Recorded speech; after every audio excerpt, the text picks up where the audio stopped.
మీరు ట్రైనింగ్ తీసుకున్న తర్వాత ఫస్ట్ పోస్టింగ్ ఇక్కడ? So I posted Mogalapalli in the 91. Sir వరంగల్లో మీకు బాగా కదిలించే సంఘటన అండి? బాధాకరమైన విషయం ఏంటంటే నేను ములుగు సీఏగా చేస్తున్నానండి. అప్పుడు నేను ఎప్పుడు వెళ్ళినా కూడా బస్సు ఎక్కేవాడిని అండి. బస్ స్టాండ్కి వెళ్ళే ముందు గన్మెన్లు వెళ్ళి, సో సిమిలర్లీ అక్కడ ఉన్న ఒక ముస్లిం అబ్బాయి ఉండే, నా గన్మెన్గా ఉండే, వాళ్ళిద్దరు ట్విన్స్ అన్నదమ్ములు ఇద్దరు. సో పొరపాటున వాళ్ళ ఇంకో బ్రదర్ అక్కడికి వస్తే ఆయన ఫైట్ చేసి చంపడం జరిగింది. అయ్యో, అది చాలా బాధాకరం అనిపించింది. ఆర్టీసీ బస్సుల్లో పోలీసులే తిరుగుతున్నారని ఏటూరు నాగారంలో బస్సును కూడా బ్లాస్ట్ చేస్తారు. చాలా మంది అమాయకులు చంపారు. దీనికి ఈ మూలానికి కారణం నాగరాజు అంటూ కూడా వాళ్ళు, అవును సార్, అంటే ఆలోచన మీరే ఇచ్చారు కదా వాళ్ళు. ఎవరైతే మాకు గైడ్గా ఉన్నారో, సార్ ఇక్కడ కొంచెం డిఫరెంట్ అనిపిస్తుంది సార్ మనకు, కానీ రోడ్ మాత్రం మళ్ళీ క్లియర్గా ఉంది. సో ఏంటిదని చూస్తే సిరీస్ ఆఫ్ మైండ్స్, 70 మైండ్స్. అంటే పాలమంచులో ఇష్యూలు సార్ట్అవుట్ చేయడంలో నాగరాజు గారి రోల్ ఉంది. అంటే పిఎస్ఆర్ ఆంజనేయ గారు కూడా మీకు సపోర్ట్ చేయడం. ఆ పరిస్థితులు అంటే ఏ పగవాడికి కూడా రావద్దు. అంటే పాపం వాళ్ళంతా బాధితులు అక్కడ కుటుంబాలు. శంకరన్న అనే ఒక ప్రతిఘటన లీడర్ ఉండేది, ప్రజా ప్రతిఘటన. ఇంటి ముందర దబాలన పడిపోయి నేను సరెండర్ అవుతున్నా సార్, నన్ను రక్షించండి అని మీ ఇంటి ముందు కాళ్ళు పట్టేసుకున్నాను. సార్ మీకు డిటి నాయక్ గారు, సురేంద్ర బాబు గారు, నల్లి ప్రభాత్, పిఎస్ఆర్ ఆంజనేయులు గారు ఒక లెజెండ్స్ తో మీరు జర్నీ చేశారు. ఈ లెజెండ్స్ లో మీకు బాగా మనసుకు హత్తుకుపోయిన ఆఫీసర్ ఎవరండి? అంటే గురువు అయితే డిటి నాయక్ గారు అండి. సవాంగ్ గారు లాంటి వారితో కూడా చేసినాను. ఏబి వెంకటేశ్వరరావు గారు ఎస్పీగా వచ్చాక చాలా మార్పులు వచ్చాయండి. సార్ ఎస్ఐగా వచ్చాను, మీకు ఒక ఐపీఎస్ సాధించడం ఆషామాషి వ్యవహారం కదా. మీరు ఈ స్టేజ్ నుంచి ఈ స్టేజ్కి వచ్చారు, ఆ ఫీలింగ్ ఏ విధంగా ఉందండి? ఆ ఆనందాన్ని అంటే మాటలలో చెప్పలేనండి. ఈ లాస్ట్ జర్నీలో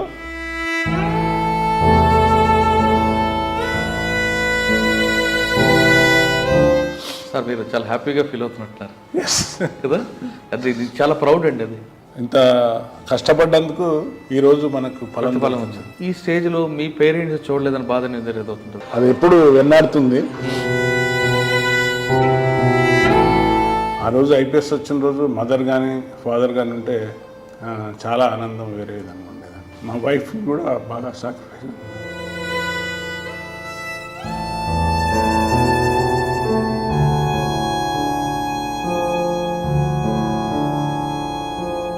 ఎన్నో రాత్రులు ఆమె వెయిట్ చేసిన రోజులు ఉన్నాయి. రేట్స్ పోయేస్తే కరెంట్ పోయిందంటే ఎక్కడో అటాక్ అవుతుంది అనేది ఒక సింబల్ అన్నట్టు. అంటే బాడీలను ఇట్లా ఎత్తుకొని వచ్చినాం.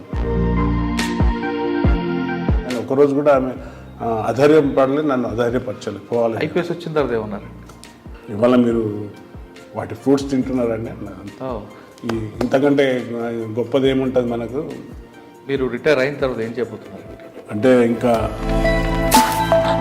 తప్పనిసరిగా మీలో టచ్లో ఉంటా. Welcome to crime diaries. ఈ వారం మన గెస్ట్ పోలీస్ డిపార్ట్మెంట్లో ఎస్ఐగా వచ్చి ఐపీఎస్ సాధించిన ఒక గుడ్ ఆఫీసర్. పేరు కేఆర్ నాగరాజ్ గారు, commissioner of police Nizamabad. Nagaraj గారు ఐపీఎస్ సాధించడానికి రాత్రి అవ్వలేదు. ఆయన ఎన్నో కష్టాలు నష్టాలు ఎదుర్కొని ఈ స్థాయికి వచ్చారు. డిపార్ట్మెంట్లో ఆయన వచ్చే సమయంకి తెలంగాణ కాదు, ఉమ్మడి ఆంధ్రప్రదేశ్లో నక్సల్స్ మూవ్మెంట్ చాలా తీవ్ర స్థాయిలో ఉండేది. ఇక వరంగల్ అంటే నక్సల్స్ హబ్ లాంటిది. ఆ ప్రాంతంలో ఎక్కువగా పనిచేశారు. ఆ పనిచేసే సమయంలో ఆయన కూడా 2-3 సార్లు బంధుపాత్రల నుంచి తప్పించుకున్నారు. అంటే ఆయన మీద కూడా దాడులు జరిగాయి.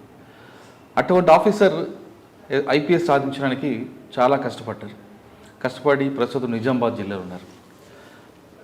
మావోయిస్ట్ ఎఫెక్టెడ్ ఏరియాలో పనిచేసిన ఆయన ఇప్పుడు మావోయిస్ట్ ఎఫెక్ట్ లేకపోయినా నిజామాబాద్ లాంటి జిల్లాల్లో క్రైమ్ ఏ విధంగా ఉంది, క్రైమ్ నేచర్ ఏ విధంగా ఉందని తెలుసుకోవడంతో పాటు ఆయన వచ్చేసరికి ట్రెడిషనల్ క్రైమ్ జరుగుతుండేది. తర్వాత వైట్ కాలర్ రెఫరెన్స్ వచ్చింది, ఇప్పుడు సైబర్ క్రైమ్ మారింది. ఈ మూడిట్లో ఉన్న తేడా ఏంటి? అప్పట్లో ప్రజలకి పోలీస్ అంటే భయం, దాంతోపాటు గౌరవం ఉండేది. ఇప్పుడు అసలు గౌరవం పక్కన పెడితే భయం అనేది కూడా లేకుండా పోయింది. ఈ సిచ్యువేషన్లో పోలీస్ డిపార్ట్మెంట్ రాబోయే కాలంలో ఏ విధంగా సమస్యలు ఎదుర్కొంటుంది? ప్రజలకి పోలీసుల మీద మరింత గౌరవం పెంచాలంటే పోలీసులు పనితీరు ఏ విధంగా ఉండాలి అనే విషయాల్ని సార్ నేను తెలుసుకుంది. సార్ నమస్తే అండి. నమస్తే అండి.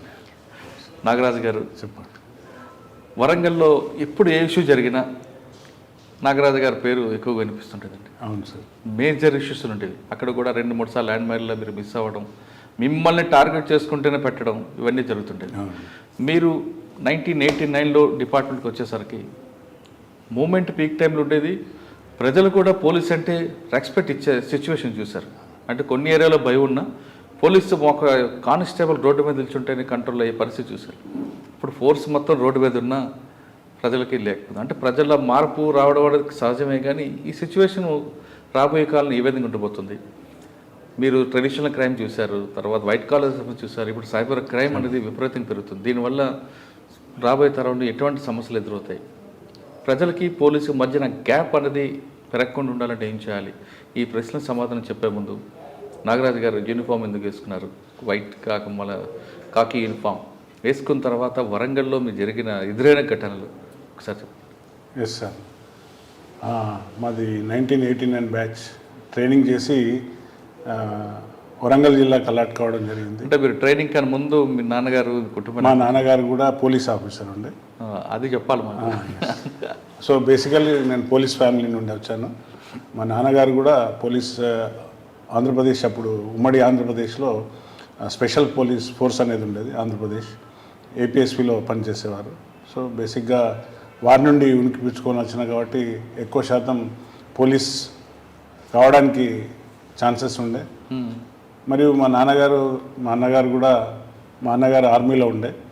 సో వారు ఒక మంచి స్పోర్ట్స్ మ్యాన్ ఉండే. వారు కూడా, మా నాన్నగారు కూడా ఫుట్బాల్ ప్లేయర్ ఉండే.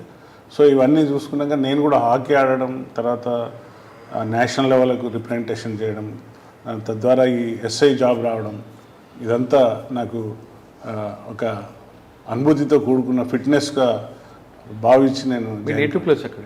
నేటివ్ ప్లేస్ యాక్చువల్లీ నాన్నగారిది తమిళనాడు అండి. బట్ ఇక్కడ వచ్చి వారు ఇక్కడనే ఉండి కరీంనగర్లో కోరపల్లి అనే జమ్మికుంట